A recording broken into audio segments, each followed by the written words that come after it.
Hello students, आज का हमारा पठनीय विषय है नागार्जुन जी द्वारा रचित कविता यह दंत्रित मुस्कान और फसल।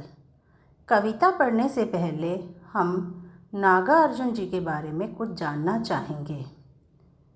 नागार्जुन जी का जन्म सन 1911 में बिहार के दरभंगा जिले के सतलखा गांव में हुआ और इनकी मृत्यु सन 1998 में हुई। सन 1936 में वे श्रीलंका गए और वहीं बौद्ध धर्म में दीक्षित हुए।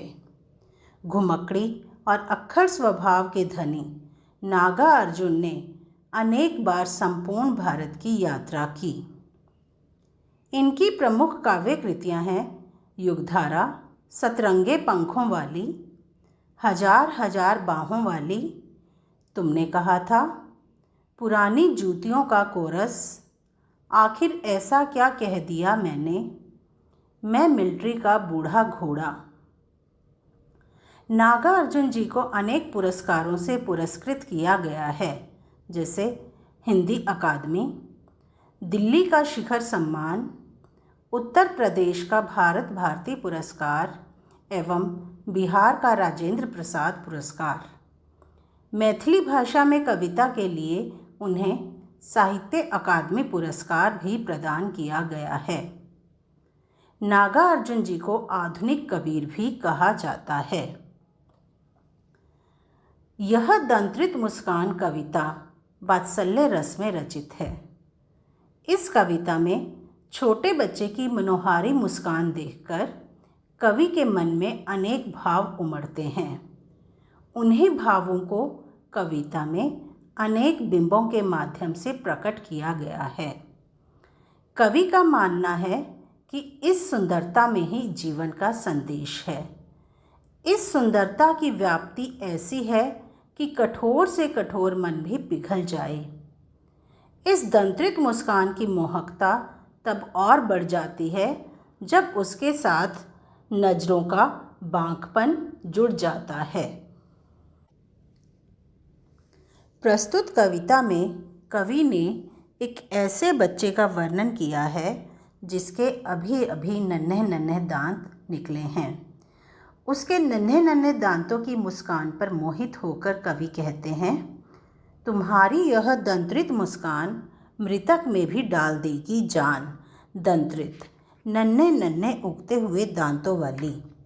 कवि कहते हैं कि हे बच्चे, तुम्हारे नन्हे नन्हे उगते हुए दांतों वाली मुस्कान मरे हुए व्यक्ति के शरीर में भी प्राण डाल देती है। अर्थात यदि कोई व्यक्ति बहुत ही उदास है, वह भी तुम्हारे इन नन्हे उगते हुए दांतों की मुस्कान को देख लेता है, तुम्हें मुस्कुराता हुआ देख लेता है तो प्रसन्नता से खिल उठता है। धूली धूसर तुम्हारे ये गात, छोड़कर तालाब मेरी झोंपड़ी में खिल रहे जलजात। धूली धूसर, धूल मिट्टी से भरा हुआ, गात शरीर, जलजात कमल का फूल। कवि कहते हैं कि धूल मिट्टी से भरे हुए तुम्हारे इस शरीर को देखकर ऐसा लगता है मानो कमल का फूल तालाब को छोड़कर मेरी ही झोंपड़ी में खिल उठा हो।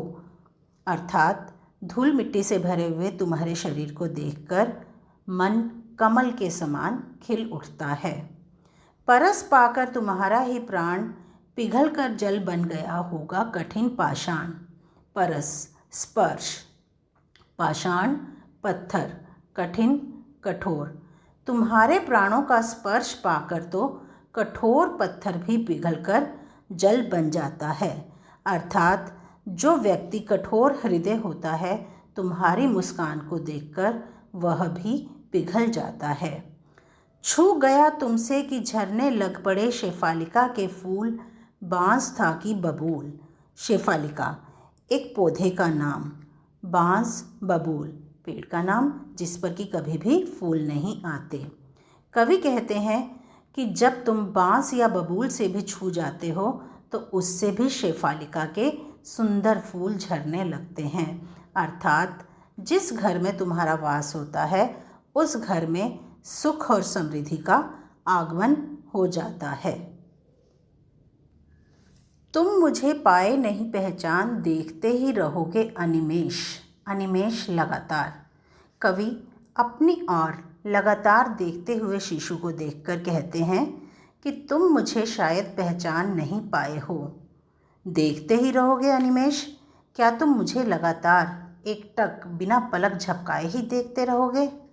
थक गए हो, यदि तुम ऐसा करोगे तो थक जाओगे, और यदि तुम थक गए हो, आँख लूँ मैं फिर, तो मैं अपनी आँखें दूसरी तरफ घुमा लेता हूँ ताकि तुम्हें किसी भी प्रकार की थकावट ना रहे। क्या हुआ यदि हो सके परिचित ना पहली बार? अब कवि शिशु को कहते हैं कि हम दोनों पहली बार मिले हैं, इसलिए एक दूसरे को जान नहीं पाए, तो क्या हुआ? यदि तुम्हारी माँ न माध्यम बनी होती आज, मैं न सकता देख, मैं न पाता जान। कवि कहते हैं कि तुम्हारी माँ हम दोनों के मिलन का माध्यम बनी है। यदि वो हमारे बीच ना होती तो ना तो मैं तुम्हें देख पाता और ना ही मैं तुम्हें जान पाता। इन पंक्तियों में कवि ने बच्चे की माँ का आभार व्यक्त किया है। इन पंक्तियों में कवि बच्चे को बता रहे हैं, धन्य तुम माँ भी तुम्हारी धन्य, चिर परवासी मैं इतर मैं अन्य। कि तुम धन्य हो और तुम्हारी माँ भी धन्य है। तुम अपनी मोहक मुस्कान के कारण धन्य हो और तुम्हारी माँ ने तुम्हें जन्म दिया है, इसलिए वो भी धन्य है। चिर परवासी, चिर बहुत समय तक, प्रवासी प्रवास करने वाला, बाहर रहने वाला। मैं तो बहुत समय तक बाहर रहने वाला इतर दूसरा पुरुष हूँ, अन्य पुरुष हूँ। इस अतिथि से प्रिय तुम्हारा क्या रहा संपर्क? अतिथि मेहमान, मैं तो एक मेहमान की भांति हूँ जो कभी कभी आता हूँ, तो मेरे जैसे मेहमान से तुम्हारा कोई संपर्क नहीं हुआ। उंगलियाँ माँ की कराती रही हैं मधुपर्क। मधुपर्क पंचामृत, जैसे जब हम घर में हवन आदि कुछ करवाते हैं तो वहाँ पंचामृत बनाया जाता है। तो कवि कहते हैं कि तुम्हारी माँ की उंगलियाँ ही तुम्हें पंचामृत का पान कराती रही हैं, अर्थात तुम्हारे पालन पोषण के लिए उपयोगी दूध, दही, शहद आदि तुम्हें खिलाती रही हैं। देखते तुम इधर कनखी मार और होती जबकि आंखें चार। कनखी मार, टेढ़ी आंखों से देखना। जब तुम तिरछी आंखों से मेरी तरफ देखते हो, और आंखें चार, आंखों का मिलना, होती जबकि आंखें चार, हमारी आंखें आपस में मिलती हैं, तब तुम्हारी दंत्रित मुस्कान मुझे लगती बड़ी ही छविमान। तो तुम मुझे देखकर अपने नन्हे नन्हे उगते हुए दांतों से मुस्कुरा देते हो, और तुम्हारी वह मुस्कान मुझे बहुत ही आकर्षक लगती है।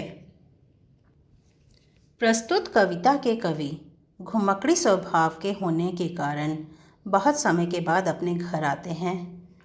घर आने के बाद उनकी मुलाकात अपने शिशु से होती है जिसे वो पहली बार देख रहे हैं।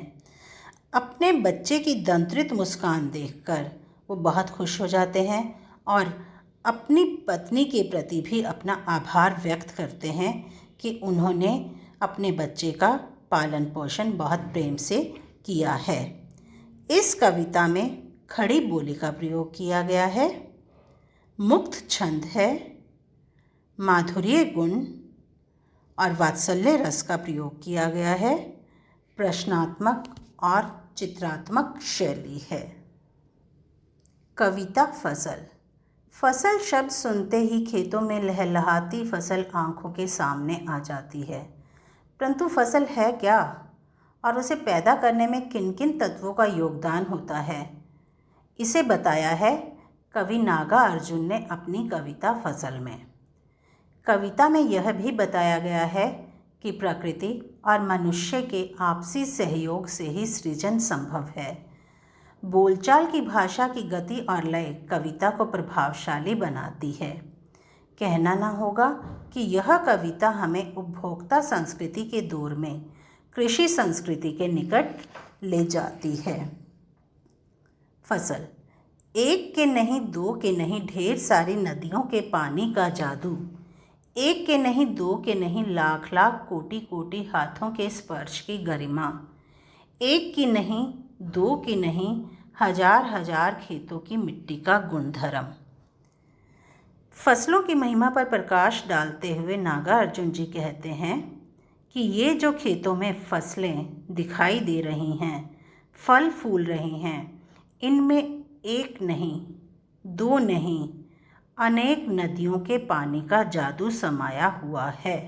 अर्थात ना जाने कितनी नदियों के पानी के जादू से ये सभी फसलें तैयार हुई हैं और इन्हें तैयार करने के लिए एक या दो नहीं, लाखों करोड़ों लोगों के हाथों का स्पर्श मिला है। अर्थात कितने ही करोड़ किसानों और मज़दूरों ने इन्हें अपने हाथों से तैयार किया है। उन सब की मेहनत का परिणाम ही यह फसल है। एक की नहीं, दो की नहीं, हजार हजार खेतों की मिट्टी का गुणधर्म।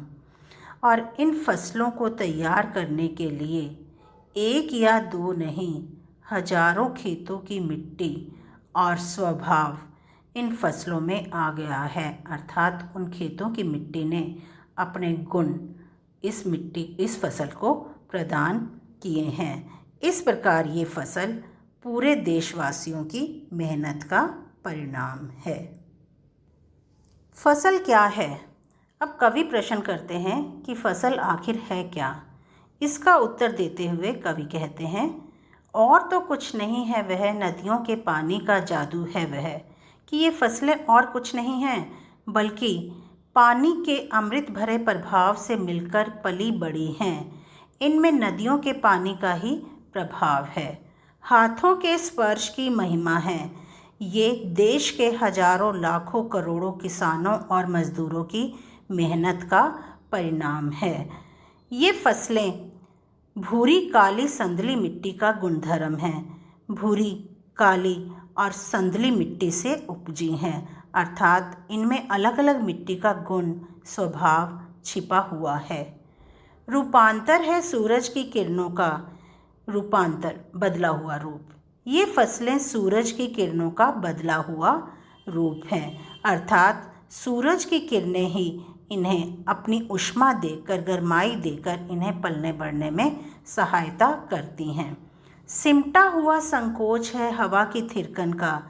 यह फसलें हवा की थिरकन का सिमटा हुआ संकोच है। अर्थात हवाओं की थिरकन सिमट कर इन फसलों में समा गई है। मतलब कहने का आशय यह है कि हवा ने भी इन फसलों को पलने में, बढ़ने में अपना भरपूर योगदान दिया है। कवि यहाँ कहना चाहते हैं कि फसल प्रकृति और मनुष्य की सामूहिक मेहनत का परिणाम है। एक दूसरे के बिना ये फसलें नहीं उग सकती। इस कविता में खड़ी बोली का प्रयोग किया गया है, मुक्त छंद है, चित्रात्मक शैली है, मानवीकरण अलंकार, सिमटा हुआ संकोच है हवा की थिरकन का। धन्यवाद।